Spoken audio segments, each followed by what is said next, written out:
মানব হৃদয়ের একটি নোংরা ও ক্ষতিকারক কর্ম হচ্ছে বিদ্বেষ, ঘৃণা ও অমঙ্গল কামনা, পারস্পরিক শত্রুতা ইত্যাদি। হৃদয়ে এগুলির উপস্থিতি হৃদয়কে কলুষিত করে, ভারাক্রান্ত করে, আল্লাহর জিকির থেকে দূরে সরিয়ে দেয় এবং সর্বোপরি অন্যান্য নেক আমল নষ্ট করে দেয়। বন্ধুরা, আসুন হাদিসের আলোকে মুসলমানের হিংসা, বিদ্বেষ ও শত্রুতা দুটি ভয়ানক পরিণতির কথা জেনে নেওয়া যাক। আল্লাহর বিশেষ ক্ষমা লাভ থেকে বঞ্চিত হতে হয়। হযরত আবু হুরায়রা রাদিয়াল্লাহু আনহু বলেন, রাসূলুল্লাহ সাল্লাল্লাহু আলাইহি ওয়াসাল্লাম বলেছেন, প্রতি সপ্তাহে 2 বার, সোমবার ও বৃহস্পতিবার, বান্দাহের কর্ম আল্লাহর দরবারে পেশ করা হয়।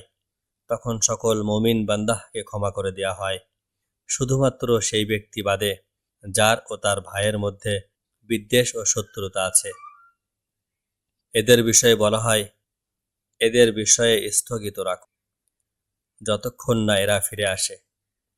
অন্য হাদিসে হযরত মুয়াজ ইবনু জাবাল রাদিয়াল্লাহু আনহু বলেন, রাসূলুল্লাহ সাল্লাল্লাহু আলাইহি ওয়াসাল্লাম বলেছেন, শাবান মাসের মধ্যবর্তী রাতে আল্লাহ তার বান্দাগণের দিকে দৃষ্টিপাত করেন এবং তার সকল বান্দাহকে ক্ষমা করে দেন, শুধুমাত্র শিরকে লিপ্ত ব্যক্তি এবং যে ব্যক্তির সাথে অন্য ভাইয়ের বিদ্বেষ রয়েছে তাদেরকে বাদে।